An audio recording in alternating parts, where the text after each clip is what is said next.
Serial Anupama में लीजिए, अनुपमा की सास जो है ना फाइनली अपनी बहू रानी पर मेहरबान हो गई है। जी हाँ, उनकी बहू ने बच्चों की जान क्या बचाई आग से। स्कूल में याद है ना आपको कि सासू माँ तो एकदम गदगद हो गई है और देख लीजिए किस तरह कर रही है सेवा अपनी बहू रानी की।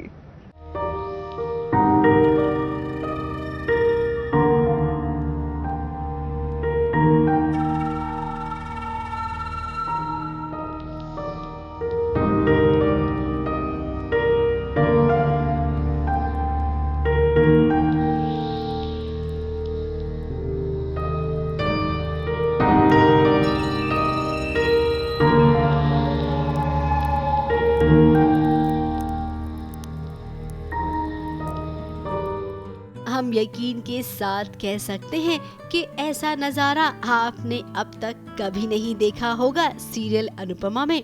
ये वही अनुपमा की सासू माँ है जो हर दिन अपनी बहू रानी को सीख दिया करती थी।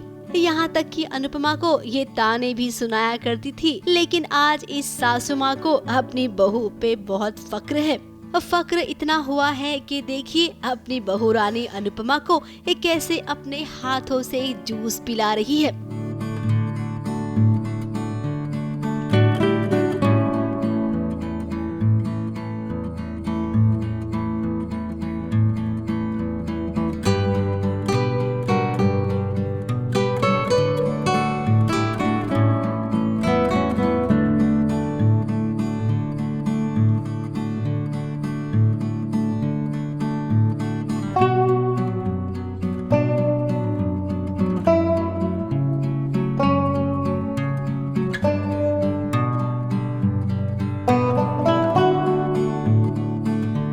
बहुत प्राउड फील कर रही हूँ। अब मेरी बहू ने स्कूल के बच्चों को आग से बचाया है, तो वो चीज़ मुझे बहुत अच्छी लगी कि मेरी बहू इतनी बहादुर है और हाथ जल गए उसके तो फिर वो भी एक सहानुभूति है कि हाथ जल गए हैं तो कैसे वो काम कर पाएगी। और इसीलिए मैं किचन में काम कर रही हूँ, उसे खाना खिला रही हूँ। और हाँ, बहू का ये जो काम जो उसने किया है वो मुझे काफ़ी पसंद आया है, अच्छा लगा मुझे। अब अनुपमा के स्कूल में जो हादसा हुआ वहाँ पर आग लग गई थी, जिसमें अनुपमा के दोनों हाथ जल गए बच्चों को बचाने में। उस वक्त अनुपमा ने अपने जान की परवाह नहीं की। इस सासू माँ को अनुपमा की यही वाली बात तो पसंद आ गई, जिसकी वजह से आज अनुपमा शान के साथ डाइनिंग टेबल पर बैठी है। और देखिए किचन में किंजल और मम्मी जी मिलकर खाना और नाश्ता बना रहे हैं। अब इतने सालों से हर किसी को अनुपमा के हाथ से बने खाना खाने की आदत है, तो ऐसे में पाखी को नहीं पसंद आया किंजल के हाथ से बना पोहा, जिसमें थोड़ी सी महाभारत भी हो गई। ठीक तो है, क्या प्रॉब्लम है इसमें? अच्छा क्या है इसमें? टेस्टी तो नहीं है भाई इसमें। बात सिर्फ टेस्ट की नहीं, एफर्ट्स भी देखने चाहिए ना। अरे भाभी ने ट्राई किया, उनको अप्रिशिएट करना सीख। वाह वेंटर, तू भी किंजल किंजल करने लगा। अब इस महाभारत को देखकर ऐसा लगता है कि अब कहानी में ये नया ट्रैक चलेगा ननंद भाभी का, जहाँ पर पाखी को लगता है कि मम्मी तो किंजल को ही बेटी मानती है और बेटी को तो कुछ नहीं मानती। और मैंने तुझे पहले भी कहा था कि किंजल अब तेरी भाभी है। पर इस घर में भाभी सिर्फ भाभी नहीं सब कुछ और बेटी कुछ भी नहीं। मम्मी मैं यहाँ आपके लिए आई, बट लुक्स लाइक इस घर में मेरी आपको इम्पोर्टेंस ही नहीं। इस सीरियल के मेकर्स अब कुछ दिनों तक इस कहानी से जरूर खेलेंगे। वनराज का ट्रैक अब लगता है थोड़ा सा कम करना पड़ेगा, क्योंकि अब सीरियल वालों को नई कहानी का आइडिया जो मिल गया है। मुंबई से नेहा सावंत के साथ ABP news report.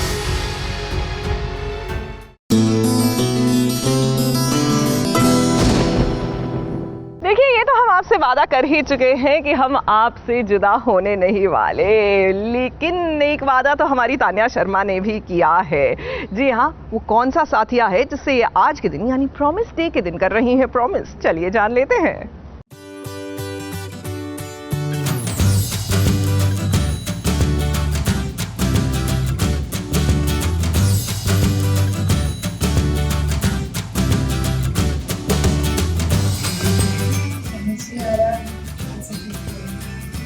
Sorry, Mama.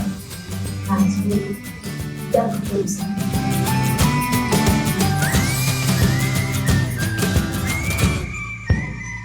But this Valentine's से मैं प्रॉमिस करती हूँ that I will take care of you. And I want to say that I love you. Valentine's के मौके पर तानिया ने किससे किया वादा? किसके लिए इतना सज धज कर आई है तानिया? कौन है वो शख्स जो तानिया का वैलेंटाइन बनने जा रहा है?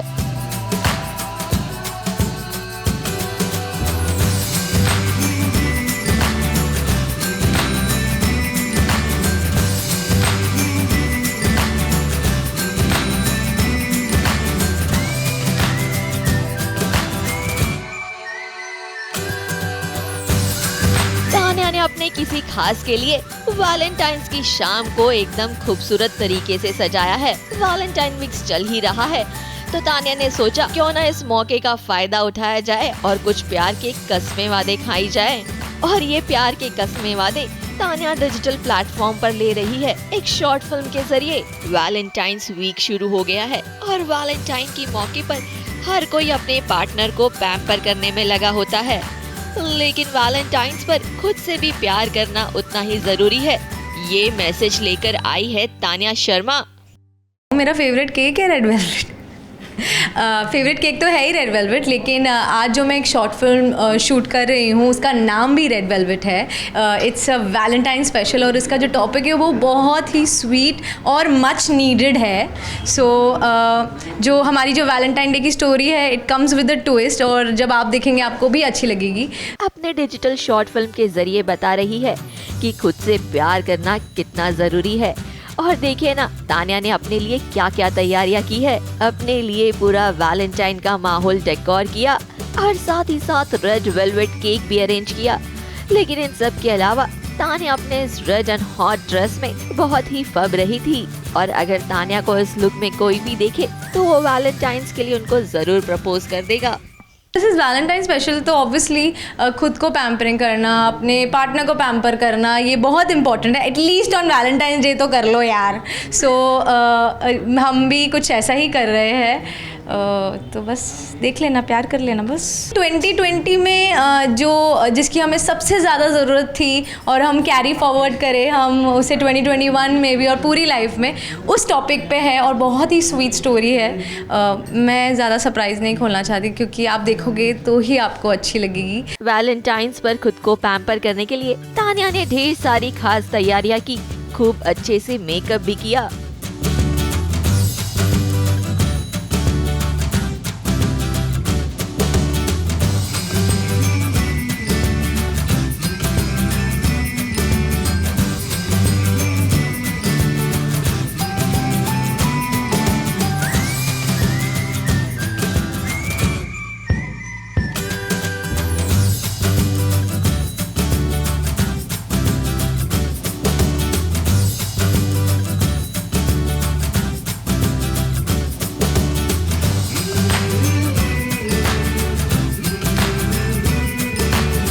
तो था वैलेंटाइंस के मौके पर तानिया शर्मा के शॉर्ट फिल्म का एक नजारा। लेकिन जल्द ही तानिया शर्मा नेटफ्लिक्स के जरिए भी आपको जल्द एंटरटेन करते हुए नजर आएंगी, जिसकी एक झलक हम आपको दिखाएंगे सिर्फ यहाँ और कहाँ। मुंबई से निशी मिश्रा की रिपोर्ट।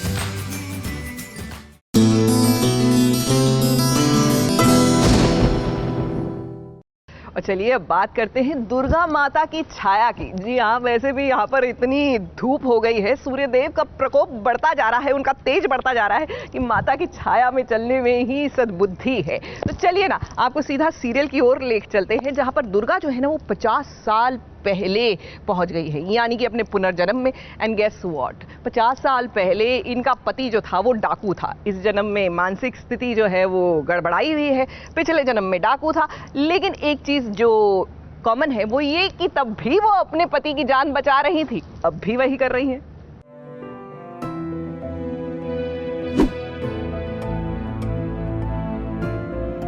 आज के बाद ना कभी वो अपना मुंह खोल पाएगा। अपने अपने हथियार।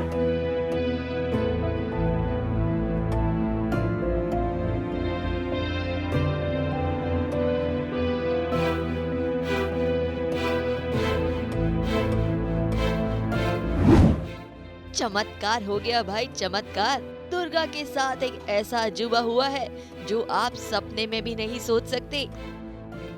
खासकर इस मॉडर्न जमाने में आप ये बात बिल्कुल भी नहीं समझ पाएंगे। बोलो क्या कहना चाहते हो? जी हाँ, एक धुएं ने दुर्गा को पहुंचा दिया है 2021 से 1950 में, और वहाँ उसकी मुलाकात हो रही है देव के एक नए अवतार से, और इस अवतार का नाम है लाखन। अब भाई, एक धुएं का ऐसा चमत्कार देखकर तो हम दंग ही रह गए। मेरे काम में मत आना, लेकिन तेरे दिमाग में कोई बात जाती ही नहीं है ना। प्रेजेंट टाइम पे एक स्टोरी चल रही है और एक 1950s की स्टोरी चल रही है, तो ये दो जनरेशन्स दिखा रहे हैं, और दोनों जनरेशन्स में मेरा जो एक कैरेक्टर है देव, वो प्रेजेंट में चल रहा है, और एक जो मैं प्ले कर रहा हूँ वो है लाखन का, जो 1950s का एक डाकू है।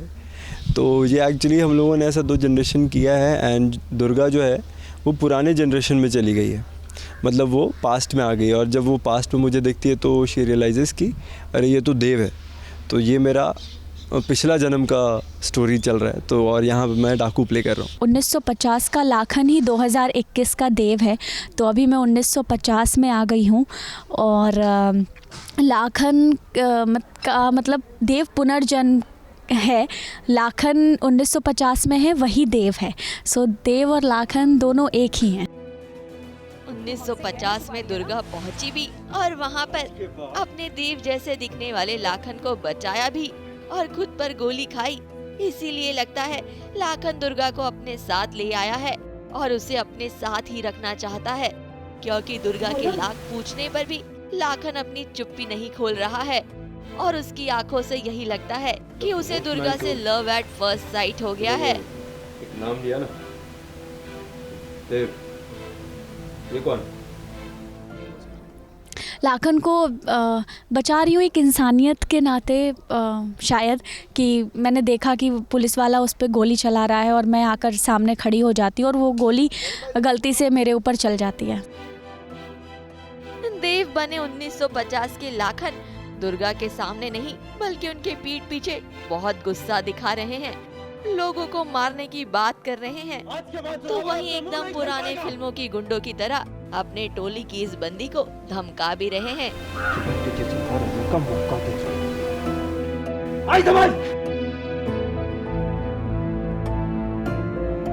आज के बाद ना कभी वो अपना मुंह खोल पाएगा, और ना ही कल सुबह देखने के लिए अपनी आंखें। मुंबई से कैमरामैन सुजीत मिश्रा के साथ एबीपी न्यूज रिपोर्ट।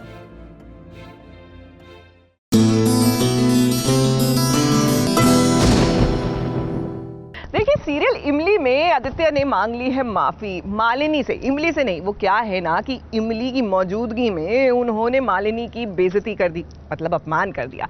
ऐसे में अब जो भी है, मालिनी पत्नी तो है ही उनकी, तो माफी मांगना तो बनता है ना, for world peace and all.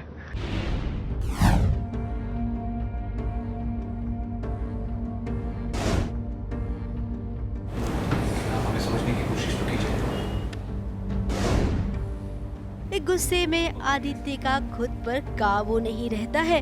इमली के साथ जो हुआ भला वो किससे छुपा है, और उस पर जब आदित्य को इस बात का पता चला कि मालिनी ही अपने साथ इमली को ले गई थी अपने घर, तब उसे लगा कि मालिनी ने ऐसा जानबूझकर किया है।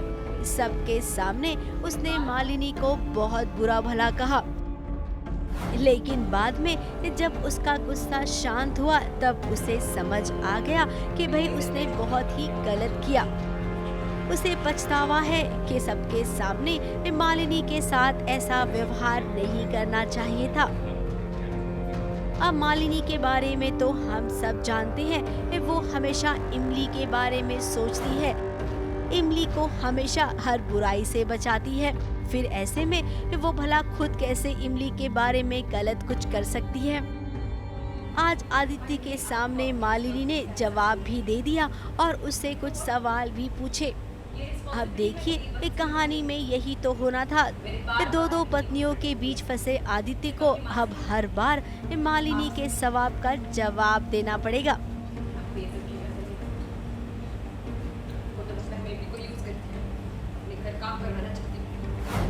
ABP news report.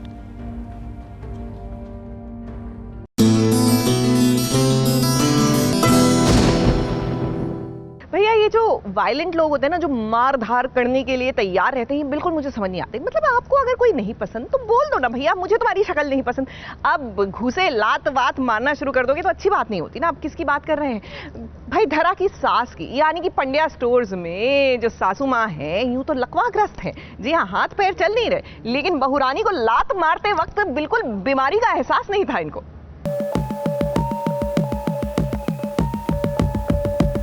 माँ तू शांत रह, वरना तेरी तबीयत खराब हो जाएगी। मैं तुझे सब समझाता हूँ माँ।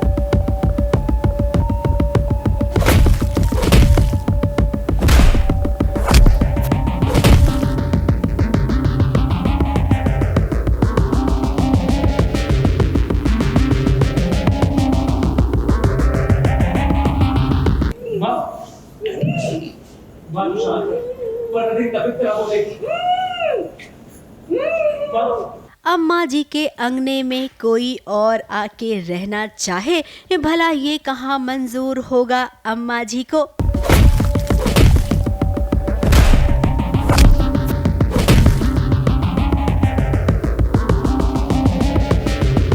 अम्मा जी का कहना है कि इस आंगन में एक ही मालकिन है और वो है खुद अम्मा जी। बोल सतो, हाँ?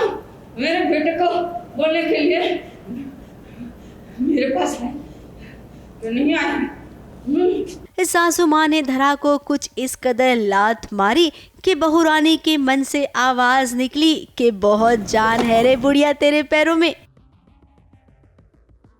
गोड़ी भाग गई, पलंग छोड़ गई, निकल यहाँ से। जब धरा और गौतम घर आते हैं तो उसको पता चलता है कि पहले से मामी घर पे है और उसने माँ को सारी चीज़ें बता दी है। माँ ने धरा का सडनली घूंघट माँ के सामने खुल जाता है और माँ को पता चल जाता है। उसके बाद जो चीज़ें होती हैं घर के अंदर, वो माँ की आवाज़ आ जाती है। अब अम्मा जी की लात काम करने लग गई, इसे अच्छा माने या बुरा, क्योंकि जैसे ही धरा ने इस घर में कदम रखा सबसे पहले तो अम्मा जी बोलने लग गई, ठीक वैसे ही जैसे फिल्म मैं तेरा हीरो में सौरभ शुक्ला बोल पड़े थे। फर्क बस इतना था कि यहाँ पर अम्मा जी सीटी नहीं बजा पा रही थी।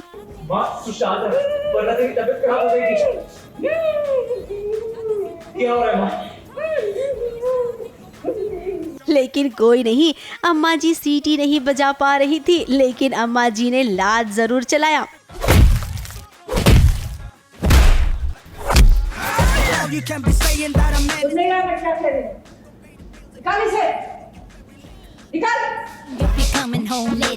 तेरी आवाज वापस आ गई माँ। अब कुछ भी हो धरा, फिर तुम्हारे लिए तो बहुत मुश्किल है अपनी इस टेढ़ी सासू माँ को मनाना। अब पंड्या स्टोर को बचाने के अलावा आपके पास एक और बड़ा टास्क है, अपनी सासू माँ को संभालना और उनको सुधारना। तो हम तो भाई आपको बेस्ट ऑफ लक ही कहेंगे, क्योंकि आपके ससुराल में अब आपकी नई पारी शुरू हो चुकी है।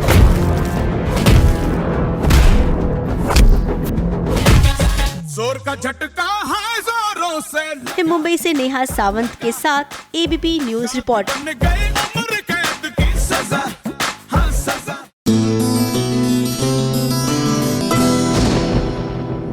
पता है आपको where do married couples go wrong? कि शादी के बाद ना आप रोमांस को एंजॉय करना छोड़ देते हैं। मतलब आप शादी से पहले तो वैलेंटाइन जरूर मनाएंगे, लेकिन शादी के बाद अब शादी हो तो गई तो क्या हुआ, the love is still in the air, so enjoy it. अब हमारे नील से ही इंस्पायर हो जाइए। देख लीजिए किस तरह वैलेंटाइंस के मौके पर चाहत के लिए फूलों का गुलदस्ता लेकर पहुंच गए हैं हॉस्पिटल।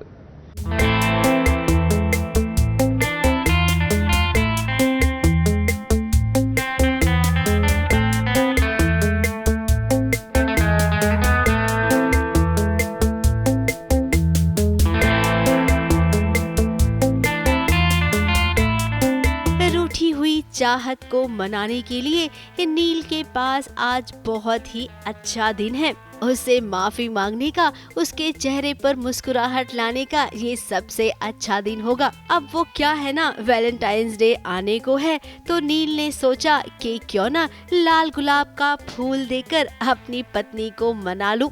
अस्पताल में चाहत अपनी ड्यूटी निभा रही थी, तभी देखिए पतिदेव पहुंच गए गुलदस्ता लेकर अपनी पत्नी के पास।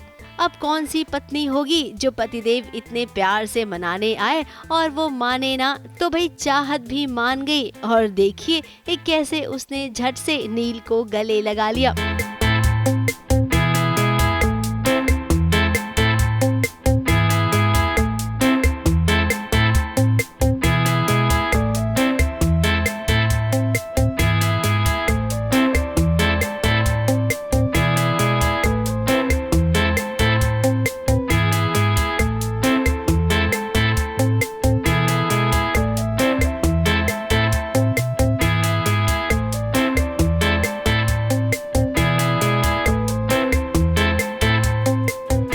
दिन ही नील और चाहत के लिए बहुत खास है। अस्पताल में दोनों मिले तो घर पर भी नील ने खातिरदारी की चाहत की, लेकिन भाई कहते हैं ना, जब ज्यादा प्यार होता है तो वहीं पर दूरियां भी दस्तक देने लग जाती हैं। अनजाने में चाहत ने कुछ ऐसा कर दिया है, जब इसका खुलासा नील और चाहत के सामने होगा तब न जाने उनके दिल पर क्या बीतेगा। अब भाई हम पूरी कहानी नहीं बताएंगे। अगर आपको जानना है कि ऐसा कौन सा तूफान आने वाला है तो उसके लिए ये सीरियल तो भाई देखना ही पड़ेगा। ABP news report.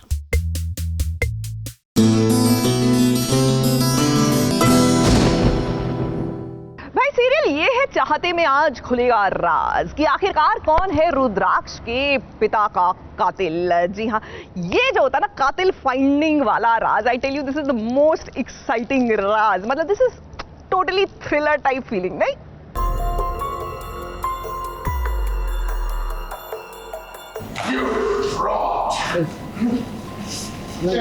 मेरे पेट चढ़ा दे, मैं तो छोड़ूंगा नहीं। बता मुझे कहाँ है मेरा बेटा, किस हाल में मुझे बता, नहीं तो मैं मुझे जान से मार दूंगा।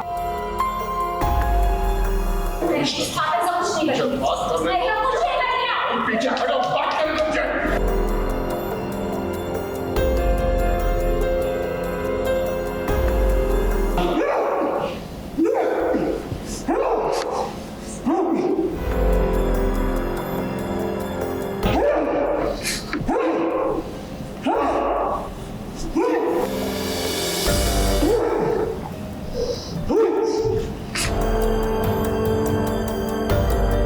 आपकी नजरें इस वक्त जो नज़ारा देख रही हैं ना, उस नज़ारे पर आप बिल्कुल भी यकीन नहीं करना, क्योंकि कहते हैं ना कि कभी कभी आंखों का देखा धोखा भी होता है।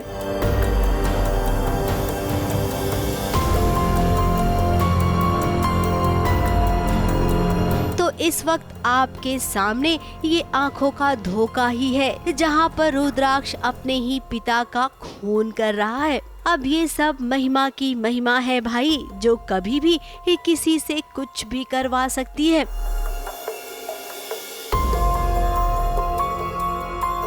इस घर की शांति बर्बाद करने वाली है महिमा, और उसने अब ये ठान लिया है कि रुद्राक्ष और प्रिशा को दूर करने के लिए वो कुछ भी कर सकती है। एक भिखारी का चेहरा, मतलब मेरा चेहरा ऑपरेशन से बदलवा के आपने मुझे नकली रुद्राक्ष बना दिया। मतलब असली रुद्र की माँ आप तक नहीं पहचाना कि उनका बेटा नहीं है, बल्कि कोई लड़की के रूप में रुद्राक्ष बना।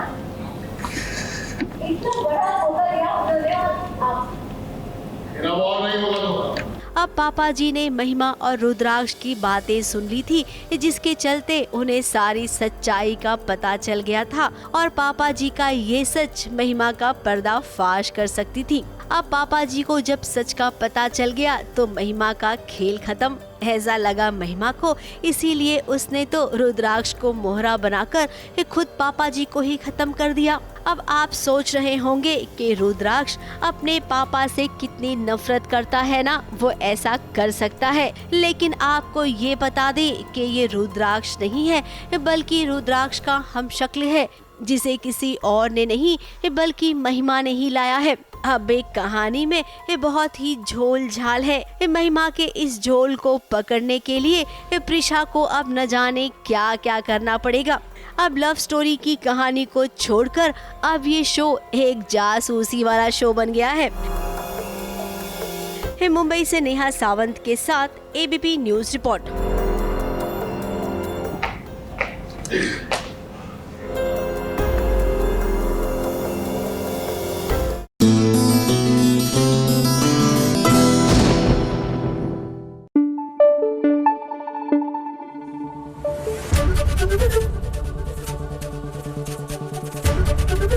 एबीपी न्यूज आपको रखे आगे।